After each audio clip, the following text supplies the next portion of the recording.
To be an expert to know that consolidating debt into a low fixed rate can save you money. The average interest rates on credit card debt are 17% APR. We wanted to take a second to tell you about Lightstream's credit card consolidation loan. You can get a credit card consolidation loan with fixed interest rates as low as 5.49 APR with autopay. You can save thousands of dollars in interest, all with no fees. A division of SunTrust Bank. Be confident you're working with one of the nation's largest and strongest financial institutions. Apply today and get an additional interest rate discount on top of Lightstream's already low rates. The only way for listeners with good credit to get this special interest rate discount is to go to lightstream.com/FTN. That's lightstream.com/FTN. LIGHTSTREAM.com/FTN. Subject to credit approval. Rate includes 0.5 autopay discount. Available only when you select autopay prior to loan funding. Terms and conditions apply, and offers are subject to change without notice. Visit lightstream.com for important information about limits of Lightstream loans, same-day funding, and rate beat program. A National Hockey League prospect discovers the source of a year-long illness. CBS's Jim Chenevey. Carson Meyer of Powell, Ohio, was a promising hockey player, but his game was off due to an illness that baffled doctors. He suffered from relentless lethargy and loss of appetite. His skin turned pale. Doctors thought it might be depression, mononucleosis, even cancer. But it was Meyer who discovered the source of his illness after using the bathroom. There in the toilet was a 25-inch long tapeworm. Doctors believe it had been living in his small intestine for almost a year. Meyer was recently drafted by the NHL's Columbus Blue Jackets. Jim Chenevey, CBS News. The Stop and Shop supermarket chain is recalling its store brand frozen broccoli. Some of the shipments tested positive for listeria at a store in South Windsor, Connecticut. No reports of anyone getting sick from eating it. The broccoli recall applies to 16-ounce bags of private brands frozen broccoli cuts. Gary Nunn, CBS News.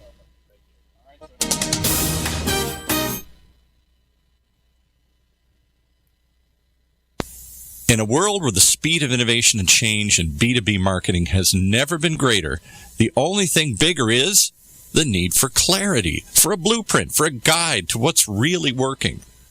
And how about a way to apply it specifically today to increase sales pipeline growth, velocity, and most of all, conversion? That's what you'll find in the Modern Marketer's Field Guide. And amazingly, you can download it for free. HeinzMarketing.com, just like it sounds, HeinzMarketing. It encompasses the entire sales and marketing cycle, but in quick bursts with lots of specific, actionable ideas, strategies, tactics you can put to work right away, like today. The loaded table of contents helps you narrow in and tackle a problem. And it's something you can come back to over and over again as a reference guide. Why not download your free copy of the Modern Marketer's Field Guide? It's free. HeinzMarketing.com, just like it sounds. HEINZ Marketing.com. When you use the Premier Rewards Gold Card from American Express, the rewards points can keep on multiplying. Buy 3 with triple points on airfare. Buy 2 with double points on gas and groceries. And a single point for pretty much every other dollar you spend on the card. Then, start choosing from over 1 million rewards to redeem all those points. Apply today and the annual fee for the first year is on us. Call 1-800-AXP-GOLD or visit AXPGold.com. The annual fee for the card is $175. See terms, conditions, and restrictions at AXPGold.com.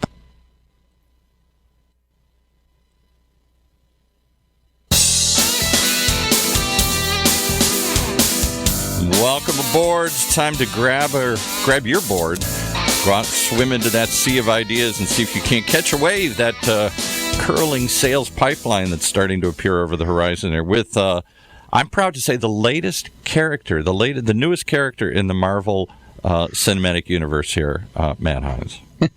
Well, if you look closely, you actually, in Infinity War, you actually saw me. I was in the background. I thought that. Actually not true. It's kind of like, Stan Lee. I actually got to meet the great Stan Lee many years ago and know him a little bit. And he, appears in all the movies. I think you're going to be taking his place. You're going to be the cameo in all the new films there. That would be pretty awesome. That'd be pretty surreal. It'd be a little weird, but if you could do that. I also like Sea of Ideas. We might have to repeat that one again as you impromptu come up with our introductions every week. But yes. Thank you for Paul, all of your magistry with words, and thank you everyone for joining us on another episode of Sales Pipeline Radio. We are here every Thursday at 11:30 Pacific, 2:30 Eastern, live. SalesPipelineRadio.com. Past, present, future episodes. You can check them all out. You can download them on demand. Every week we're featuring some of the best and brightest minds in B2B sales and marketing, and today is no different. Really excited to have a good friend, longtime sales and marketing and go-to-marketing executive, Samuel Sundaraj. He is the VP of Sales at Skilljar, and we had a last-minute cancellation. You were so good to join us kind of last minute, so really appreciate you moving your schedule. And Samuel, thanks very much for joining us today. Yeah, thanks, Matt. Thanks for having me. Like I said earlier on, you've definitely upgraded. So I am an upgrade, right? This is absolutely an upgrade. Are you kidding me? I wanted to have you on for a while, and this just worked out really, really well. And you've been you have been in deep in B2B sales throughout the West Coast, in the Valley, up here in Seattle for a long time. You know, heading up sales at companies like Simply Measured, Extra Hop, Live Stories, and now recently joining the team at Skilljar, which continues. I think you guys your customer base grows by 2x. Seems like every month these days. So doing some great stuff there. But maybe just going to start with just talk about what do you consider, if I were to say, like, what's the state of SaaS sales? I mean, you've been doing SaaS sales for a while. Where are we at? What does it look like today? And for folks that are, either at the front lines or managing a SaaS organization, what are the keys to making SaaS sales work today? Yeah, no, great question. So when I started off in SaaS sales back in the day, the buyer pretty much depended on the seller for information, right? I'm talking the days of, 2001, 2002. This is when Salesforce, came to the market and started being kind of the up and running SaaS CRM play. And then you fast forward to 2004, 2005. It was very much of kind of the, hey, I'm going to, get on the website, sign up on the lead form. Somebody called me up and went through a discovery process, and then, we set up a demo, but the buyer still was primarily educated to the seller, right? Today, with the buyer journey, and there's a couple of things happening. One is, and I've always said this, we just kind of saw this start back in 2011. We started seeing the trend where buyers became more informed before they even picked up the phone and called the seller, right? So that's primarily what's changed, right? The buyer has more access to knowledge. So at times we've even seen buyers that are ready to buy without even having a conversation with a salesperson, right? So they've gone online, they've engaged with content, they've seen blogs, and organizations like HubSpot did a phenomenal job in terms of building content and kind of turning that machine into a very buyer-centric approach, right? So if you ask me what's changed, I would say the integrated approach to marketing, the content being delivered to buyers in real time, that's probably changed the game. So when that phone rings or when that buyer raises their hand, seller better align to what the buyers learned about your solution. So that's been a tremendous change, yeah.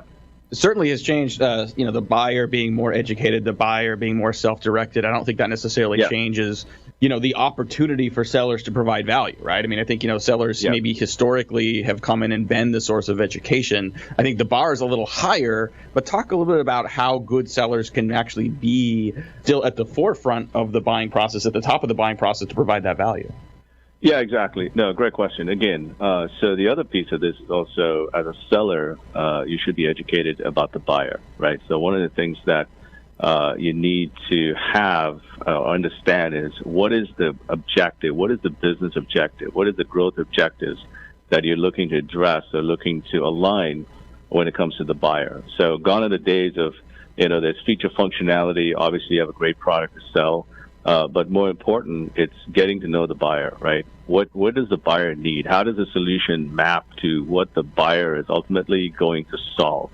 And having done this myself when I was carrying a quota back in the day, right, the assumption is this comes down to the relationship, which is partly true.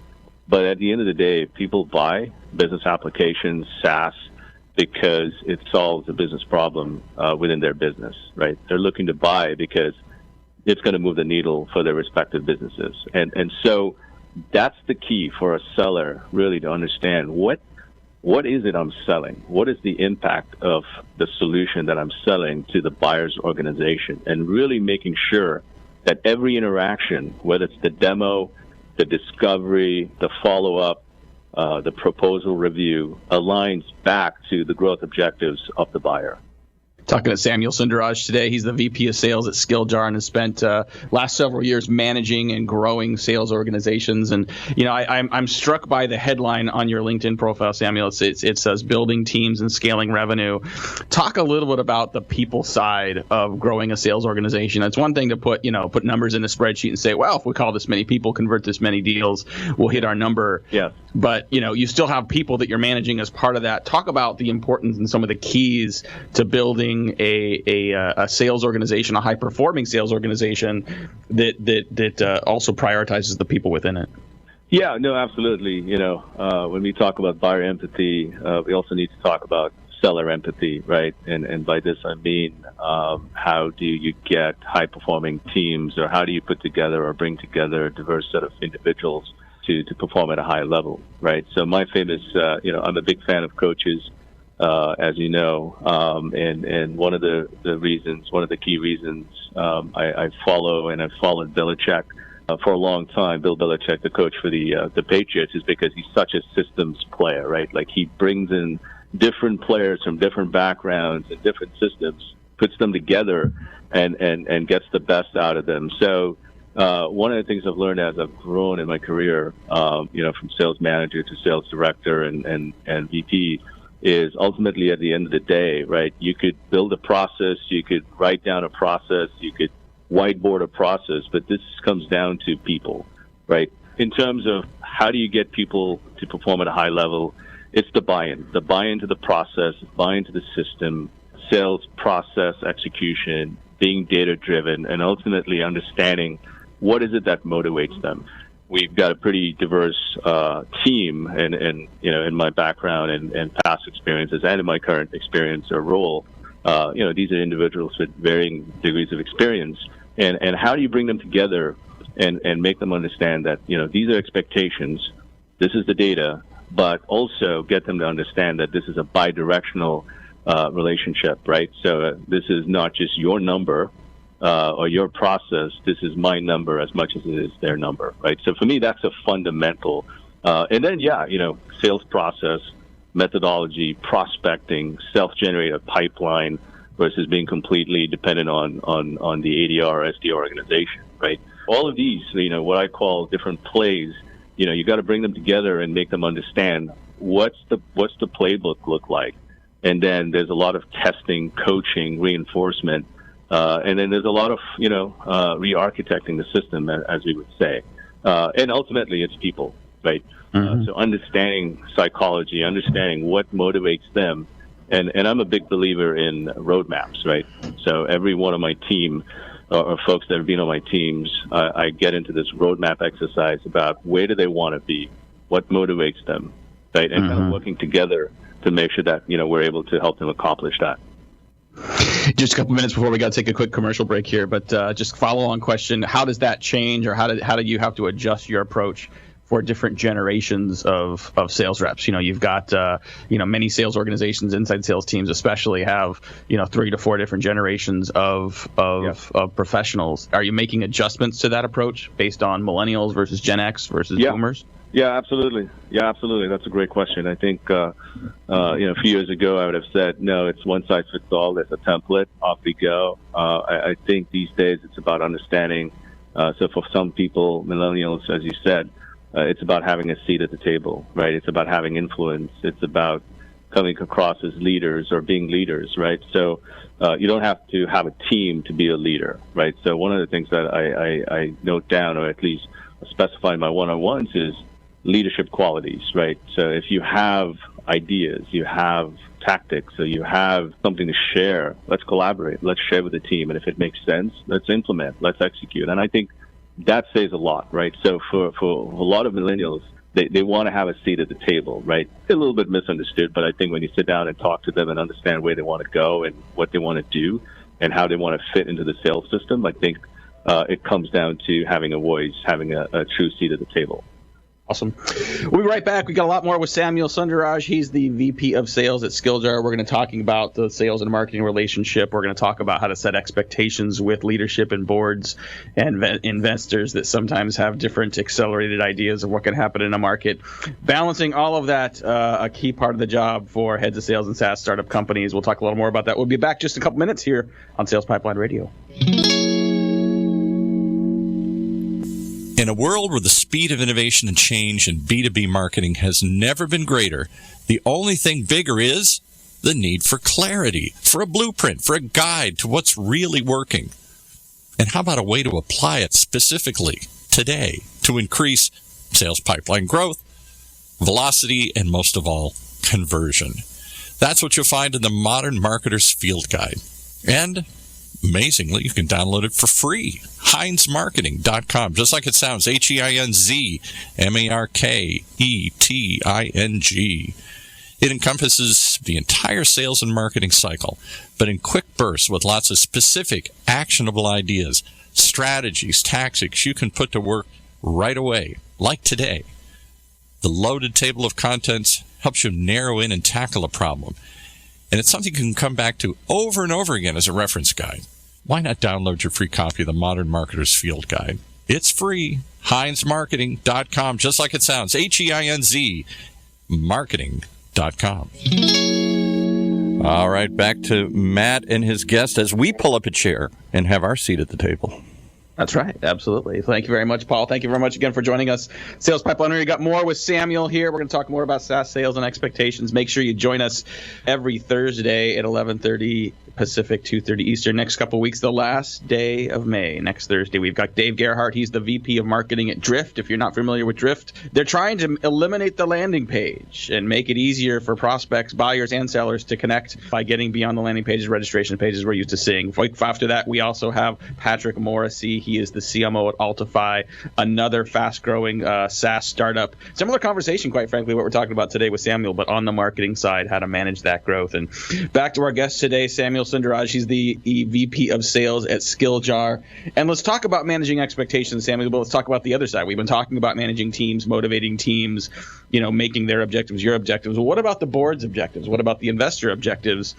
You've worked multiple times in companies that are VC-backed, that are investor-backed, where investors clearly want their money back and want to make some multiples on their investment. Sometimes the speed and maturity of the market does not match expectations or at least hopes. How do you manage that when you're in the middle and you're leading the sales organization, having to motivate the team, but also sort of set expectations from above?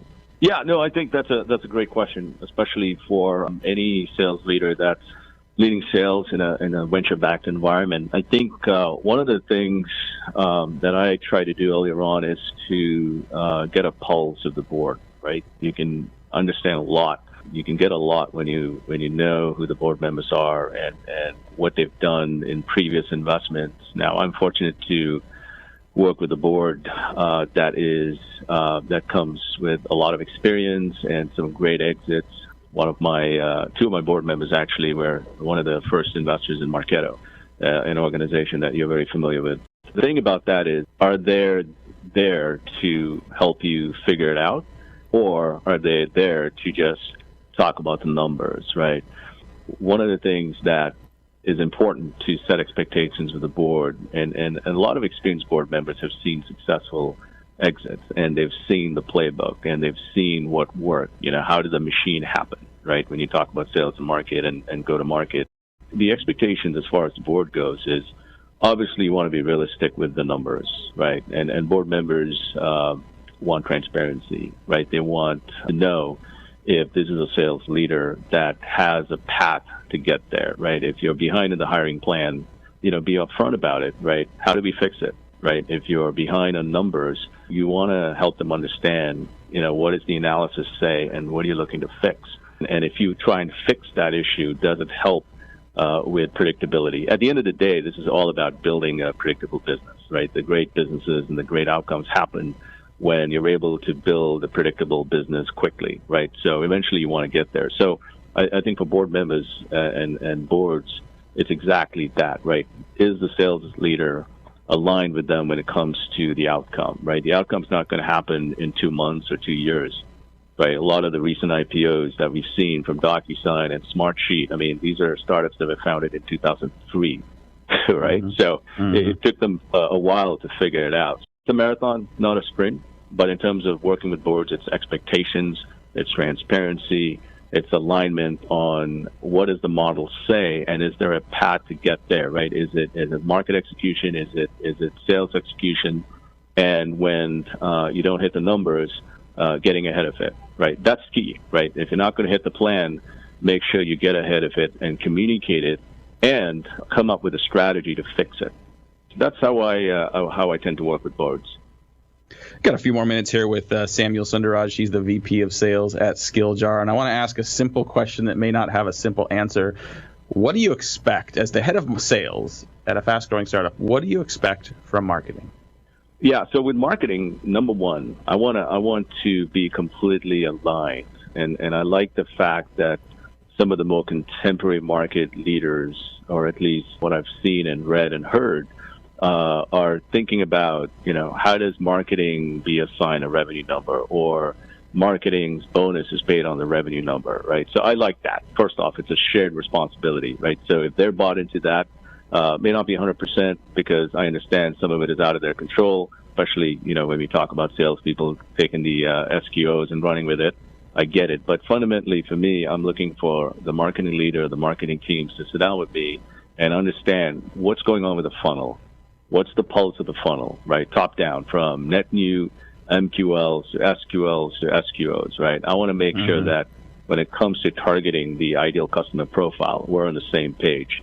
And it's not just about, marketing racing to a number, right? Let's talk about how is marketing getting to the number, and let's talk about the pipeline, right? And then let's talk about close one business. So I think synchronizing throughout the funnel is important, right? In the old days, and even in some cases today, you see marketing high-fiving. They've hit the MQL number, they've hit the SQL number, and then you look over on the sales side, and the mood is not quite, excited, right? The mood is a little damp because we are trying to, get deals across the finish line, or there's something wrong. But I want the marketing leader to be, side by side with the sales leader to really understand what's going on throughout the funnel, not just up. Absolutely, yeah, and I think. What does that require in organizations that, maybe want to do that strategically but need to convert that into operational alignment? Like, what are the keys to getting, a marketing organization, for instance, that maybe is used to just, most leads at lowest possible cost to now start thinking about pipeline contributions, marketing influence on closed deals, more quality versus quantity? I know you've seen this migration, some successful, some not in a lot of organizations. What are the keys that make it a little more successful?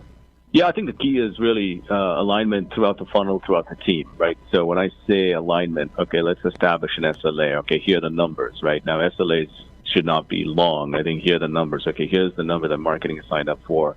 Here's the weekly production, right? Don't be ambushed at the end of the month, right, with 500 MQLs in the last 2 days of the month, right? We know what the intent there is, right? So I'm talking about weekly forecasts where the marketing leader and the sales leader are sitting down side by side and saying, okay, here's what's coming, and then here's the plan to touch these leads, and here's the sequence, and here's the activity sets assigned in terms of how we're going to prosecute those leads. And here's a conversion number that the ADR, SDR organization can sign up to, right? Whether it's organic content, organic leads, and then obviously there's an outbound component to that market can help. So again, it's signing up for a number, it's tracking conversions throughout the funnel, and then whether it's a good week or bad week, right? Trying to understand, okay, what's working, what's not working, and if something's working, both are in agreement to make sure that we repeat that again, right? So there's this constant alignment, as I call it, or continuous alignment, where it's week over week, synchronizing and touching base and meeting about, what's happening. And then the other thing, right, ABM, right, big part of outbound. How does marketing enable ABM, account-based marketing, or I call it account-based prospecting, right? Marketing's a key component there because you're going to help us build landing pages. It's not that cold call is dead. It's just that we want to be the messaging and the calling and the voicemails that we leave are relevant to the buyer, right? So building landing pages, right? How does marketing help? So this is obviously a combination of implementing an SLA. It's a combination of having those meetings on your calendar.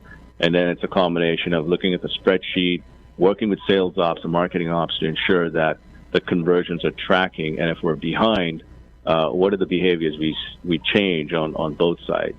Wrapping up here with Samuel Sundaraj, the VP of Sales at SkillJar. And, before we have to let you go and ask you a question that we ask a lot of our guests, especially those on the sales side. If there was a Mount Rushmore of sales, Samuel, if you could think about the people that have had an influence on you in your sales career, they can be dead or alive, they can be managers, they can be authors. Who are the people that have had the most influence on you in your career that you might recommend other people seek out as well?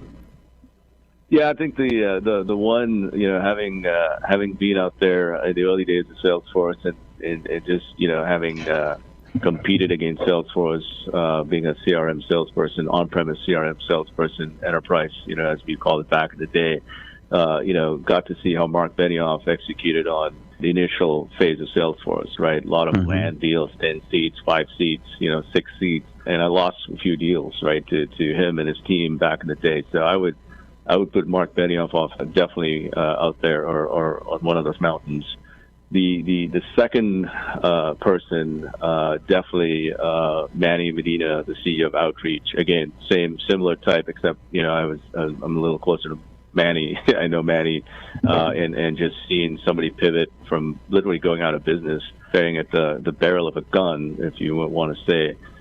Put it that way, to really hustling, making it. Manny just, fundamentally just muscled his way through selling a vision into, what is now, a $500 million organization in a span of 4 years. Completely go-to-market execution there. Third is somebody that folks may not know, but, a guy named Jeff Althaus, who was, I was an ADR to Jeff many years ago, and he was a sales rep that brought in $3-4 million deals on a quarterly basis consistently when I worked at Pivotal Software in Canada. I learned a lot as an ADR. Jeff would actually have me on the phone with clients during negotiation calls, and I just got to see him close massive amounts of businesses with buyers, and that was fascinating to just follow and watch. So those are kind of the three folks I'd put out there. Good insights for sure, and thank you so much for our guest today, Samuel Sundaraj. He's the VP of Sales at SkillJar. Appreciate him joining last minute. This was absolutely an upgrade. It's hard to know if it was an upgrade because we don't know what the previous guest would have brought, but honestly, this was a great conversation from someone who is still in the trenches, leading sales organizations, still has a number to hit, and I know you got a week left in the month, and even though you're new at SkillJar, you got to go hit that number. So we're going to let you go. Thanks again to our guests today. Join us every week. Sales Pipeline Radio. We're going to have a bunch of great guests coming up next week. Dave Gerhardt, he's the VP of Marketing at Drift. If you want to get rid of your landing pages or wondering how the heck you could live without landing pages, definitely check us out next week. For my great producer, Paul, this is Matt Hines. Thanks for joining us today, again, on Sales Pipeline Radio. You've been listening to another episode of Sales Pipeline Radio, right here on the Funnel Radio channel for at-work listeners like you.